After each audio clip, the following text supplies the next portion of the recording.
ReportPhotos David Finger Day 2 at the WBO's 30th Annual Congress began bright and early at 8 a.m. on Tuesday, October 24. The Congress kicked off in the Stardust Theater on board the Norwegian Sky Cruise Line, and it began on a somber note. 3 notable members of the WBO family passed away this year, and WBO President Francisco Paco Valcárcel took time to speak about Luis A. Perez, who was chairman of the Ratings Committee, Rudy Paz, a beloved member from Arizona, and noted boxing publicist Mario Rivera Martino. They then played a short video commentating the life of Luis Perez, who was one of President Valcárcel's closest aides in the WBO.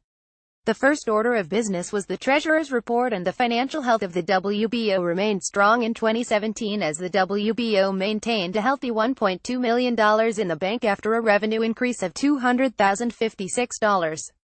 New Grievance Committee Chairman Fernando Girbellini, an attorney from San Juan, Puerto Rico, spoke briefly to the members in attendance and discussed his role with the Grievance Committee as well as the other members on the committee.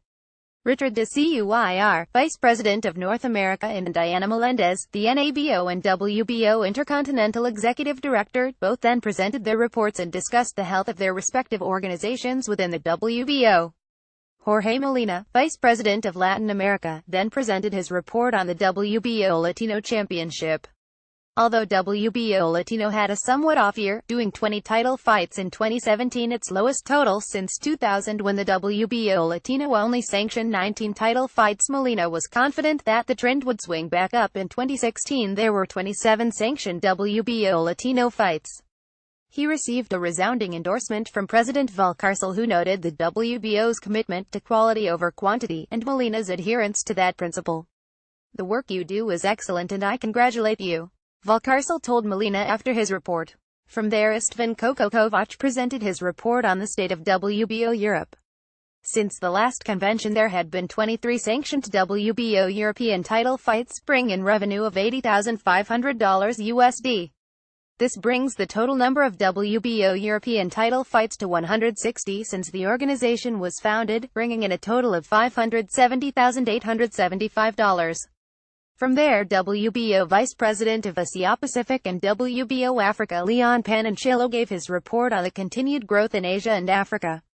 Since the last convention, Paninchillo oversaw 24 Asia-Pacific championships, bringing in $53,152.44 in revenue for the WBO. This was the most number of Asia-Pacific championships since 2012 and an increase of 50% over last year. WBO Oriental saw 21 total championships with revenue of $39,256.95. And WBO Africa saw 10 championship fights since the last convention with revenue of $16,665. Also, Paninchillo oversaw 6 total Asia-Pacific youth titles with revenue of $8,730. Paninchillo's work ethic and continued dedication to the WBO Asia-Pacific region earned him the highest praise from President Valcárcel, who asked the members to give Paninchillo a standing ovation. "I'm very proud of you and the committee is very proud of you," Valcárcel said of Paninchillo, before noting how Paninchillo is often called upon to go into difficult situations and take difficult assignments for the WBO, and he is almost always able to mollify these situations. "You're like the Henry Kissinger of the WBO," Valcárcel joked with Paninchillo. Valcárcel then took time to commend Australian member Danny Lee, noting the strength of the WBO in Australia and New Zealand before giving his president's report. Valcárcel spoke about the impact of Hurricane Irma on Puerto Rico, and discussed the WBO's temporary move to Orlando as well as the still real possibility that WBO may relocate to Miami shortly due to the current tax situation in Puerto Rico. He discussed the difficulty of everyday life in Puerto Rico, noting that the lack of power and electricity after the hurricane made operating very difficult for WBO members. He then spoke eloquently about the passing of Rudy Paz.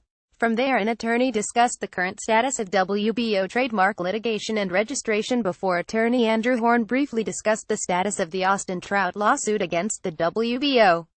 Trout sued the WBO when he was removed from the rankings, and although Horn stressed that he couldn't discuss the details of the case, he did feel confident that they were handling the matter appropriately.